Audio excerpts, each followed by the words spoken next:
Welcome, everyone, to another episode of California Underground. Today, I have Kevin Faulconer, who is a Republican candidate, former mayor of San Diego, here on the podcast. Mr. Mayor, thank you for coming on today to answer some of our questions.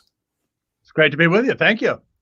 So I know your time is limited. I'm going to jump right into it. You just launched your bus tour across California. First off, how's it going, and what is the number one issue you're hearing from voters on the ground right now? We did. It's been going. It's been going great. I will tell you, and I love the ability to do exactly what we're doing, which is to crisscross the state and talking to folks. And I'll tell you, Phil, what folks are talking about is, I think, a couple of big things. One, our state's too expensive, and we need real relief, which I'm talking about a lot with our tax cut plan. They also know that we have to make our state safe, which is why I talk so much about safe neighborhoods. And the fact that I did not defund the police as mayor of San Diego, I actually increased the budget and was very proud that we were the safest big city in America. So I know firsthand that in a time what we're seeing, unfortunately, in California, where crime is rising, the highest it's been in 13 years, murders up 30%. Californians know they need a governor who's going to take safety very, very seriously. And so, folks want change. They're really tired of this governor going out and giving rhetoric, not providing any real solutions. And so our campaign in this bus tour, it's all about connecting with real Californians, tell them not only about my record as mayor of San Diego, but I think more importantly, what I'm going to do to bring this state together for action on the issues that they care about the most. So one thing I've noticed about your campaign when you first launched is that you appeared on a lot of Spanish language news networks like Univision. Can you go into a little bit, describe that strategy, how it's paying off? Because that's different than what I see most Republicans doing. No, I did it. I made a conscious effort, just as when I ran and governed as mayor. In fact, just before you and I sat down, I just did an interview with Telemundo. Look, it's particularly, connecting with our Latino audiences and families, and talking about, again, those issues that they care about the most, that Californians care about. I mean, back to making our state more affordable, back to something I feel very strongly and passionately about, where this governor allowed our public schools to be closed as long as they did. I mean, I'm a dad. My daughter just graduated high school. She should have been in school the second half this semester. But yet a governor that, shut down our schools while his kids were in private school. And so as I connect with, Latino voters who are, the backbone of California, of our economy, of entrepreneur. And so it's really important to me to do that. And again, I think it's, if you want to be successful in California, you better be inclusive and you better bring everybody to the table. That's what I did as mayor, and that's what I'm going to do as governor. So backing up to 2020, in the beginning of the COVID pandemic, Governor Newsom started off with a localized approach where he started off allowing the counties to really kind of gauge and do their own thing. Of course, he quickly took that over and did his own state mandates and his one-size-fits-all policies with the blueprints and whatever. If we had a Governor Faulconer in 2020, right at the start of the pandemic, how would you have approached battling the virus and COVID? Look, you hit the nail on the head. It's all about local control, and because the facts on the ground are different in different parts of our state, biggest state in the nation, and so what's happening in San Francisco is going to be different than Los Angeles or San Diego or Fresno and Bakersfield, and I recognize that as mayor. In fact, I was very vocal, particularly in the early months of the pandemic to the governor, when he constantly kept shifting the metrics, right? And then there was these one size fits all policies coming out of Sacramento. First it was, number of case rates, and then it was, geographic, then it was color coded. And that constant shifting, open and shut, open and shut. I mean, Phil, we had businesses in San Diego that were open and shut 5 and 6 different times. And so I very clearly communicated that we have to save lives and we have to save livelihoods. And those aren't mutually exclusive. And so I would understand and know how important it is to let those local health officials take the lead on making the decisions that are best for their community. I repeat, a one-size-fits-all policy out of Sacramento is not what you should be doing in a state as diverse and big as California. Yeah, I always found it odd that for San Diego County, we were treated the same as LA County, even though our numbers were way better than LA County, but it was a one size fits all. Speaking of San Diego, everyone knows it has a very strong military presence. It has a number of bases there. And one of the pillars of your campaign is to help military veterans. Can you describe what your goals are in helping military veterans, specifically here in California? Well, first and foremost, I'm so proud of our veterans and our active duty men and women. We know a lot about that in San Diego, one of the largest Navy footprints in the United States. And of course, with the MCRD and our Marines in Camp Pendleton, we feel very fortunate and very thankful for that. And quite, directly, I want to make it rational for our military veterans to be able to stay in California. We're one of the very few states, only one of 3 in the country, that actually taxes military retirement pay. I'm going to end that. I want to make sure that our veterans know, A, we thank you for your service, and B, as I said, we want to make it rational for you to stay in California. It's one of the largest, we have the largest veterans communities, but so many of them are forced out, Phil, because California taxes their retirement pay. That's crazy.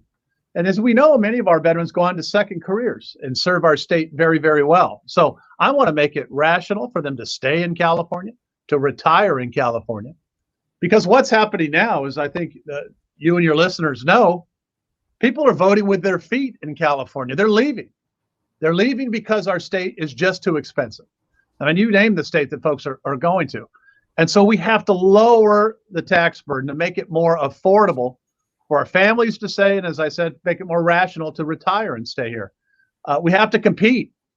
We have a governor that doesn't think that that's a problem. It's a massive problem, and I'm going to change that right away. As the former mayor of a major California city, I think I don't know all 46 candidates, but you are the only one with executive experience of a large government body. And I have to specify large government body because there are businessmen also running who have been executives. How do you see that experience of running a major California city translating into becoming governor of the entire state? Look, I believe it's critically important right now. When you're looking to replace a governor, you need to bring in someone who does have the experience, the ability to actually get results. In my case, obviously the second largest city in our great state, and somebody who has has gone through it all and has the ability to stand up with the courage of their convictions.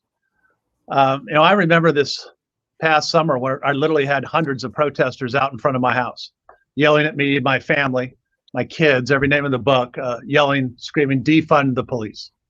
And while other mayors across California did exactly that, I stood up and said, no, we actually increased the police budget in San Diego. Why? Because it's the right thing to do. If we want the best men and women out there protecting us wearing the badge, we better damn well give them the training, the support, and the tools necessary to be successful. So, that's the type of experience that I have about bringing solutions, and again, about getting results. As somebody who has, been elected twice in a, deep blue city in a deep blue state, how do you win in California? You bring people together. It's not so much about partisanship; it's about leadership. And so I have that unique experience among anybody else in this race. And in fact, our party registration in San Diego, Republican Democrat, mirrors that of California. So I really am talking about common sense, about bringing folks together again, but with that focus on not just talking about what I would do, but telling folks what I did do, and taking that, those results and those successes, where we were voted the safest big city in California. San Diego was the only big city in California when I was mayor where we actually reduced homelessness. And so somebody who has a proven track record, who can get policies and legislation through, a recalcitrant legislature, who knows how to talk to folks and get things done.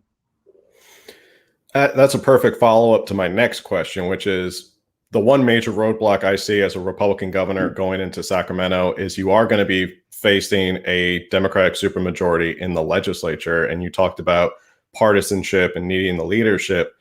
How do you plan on getting your policies through with a legislature that may oppose every single idea just based on partisanship issues? Well, I'm used to doing that.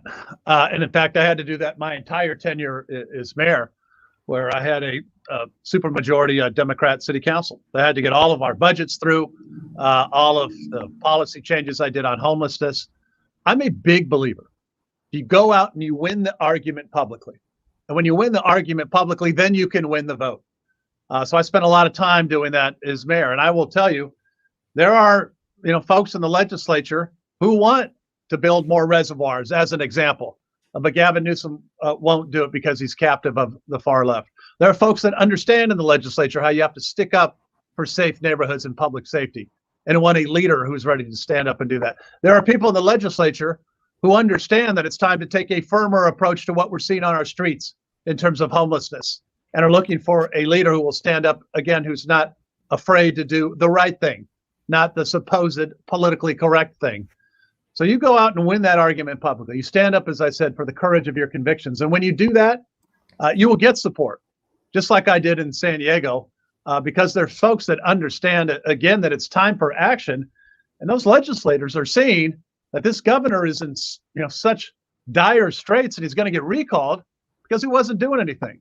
So this campaign is going to be all about taking California in a different direction. I think you're going to have a lot of legislatures on both sides of the aisle. Legislators are going to be ready to do just that. So becoming governor of California as a Republican, you become the de facto head of the Republican Party, and you have the bully pulpit, and you probably have the most influence on state party directions and goals. How important do you believe it is to use that bully pulpit and that influence with the party to continue help flipping local seats, whether it's state legislatures or county supervisors? I believe it is important. And again, I think what this election will show and our victory will show is that California is ready for a competition of ideas. And that one party rule for the last decade has not been serving our state well. So I think there's a real opportunity, again, to use that bully pulpit, praise things in terms of common sense. And we can get more reform candidates elected throughout California, not just in the legislature, but county board of supervisors, local elected officials, mayors. I would tell you, the stronger the top of the ticket in California, the better our party is going to do in local races. I'm a big believer in that. And that's something we haven't seen in a long time. And I'm ready to help make that change. So if elected, you have about a year until 2022. What is one policy achievement you would like to accomplish to take to the voters in 2022 and say, this is what I can do, give me 4 more years?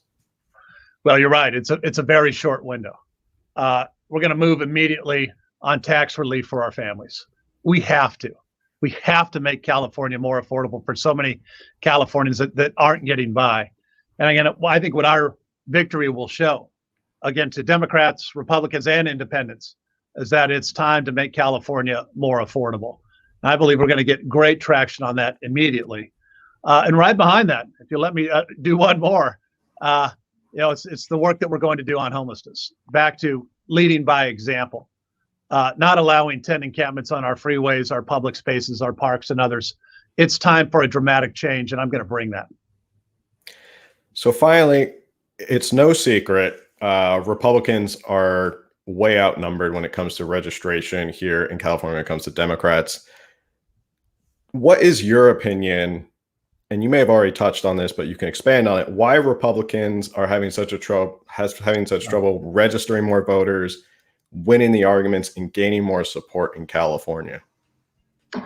I think there's a real opportunity right now to win that argument, to register more voters. And again, having done that in San Diego, where our Republican registration in San Diego is 24%, actually mirrors that as the state of a whole. And yet I won with 53% of the vote and got reelected with 58% of the vote. again, on the strength of ideas, on action and results. And so I think I'm in a very unique position to help really reinforce that is a party that cares about Californians, cares about our neighborhoods, and is going to bring people together to do that. And when we do that, I think you're going to see really so many other folks that say, yes, what this former mayor and now governor is talking about is common sense. He's actually taking action, because all we get from Gavin Newsom is a bunch of virtue signaling and word salad, and nothing ever changes. So I know how to, as I said, not just govern effectively, but build coalitions on people that are willing to act, which is why we're doing so strong in our Latino community, our Black community, our Asian American community. This is a state that is crying out for leadership and action. That's exactly what they're going to get when I'm governor. Oh, that's all I have. Thank you so much for coming on. Where can people go find more and support your campaign if they would like to do so? Thank you, Phil. It was great to be with you. I really appreciated the time. They can go to kevinfaulconer.com, and looking forward to being with you again, my friend. Well, thank you for coming on. Best of luck on the campaign, and stay safe out there. Thank you. Have a good one.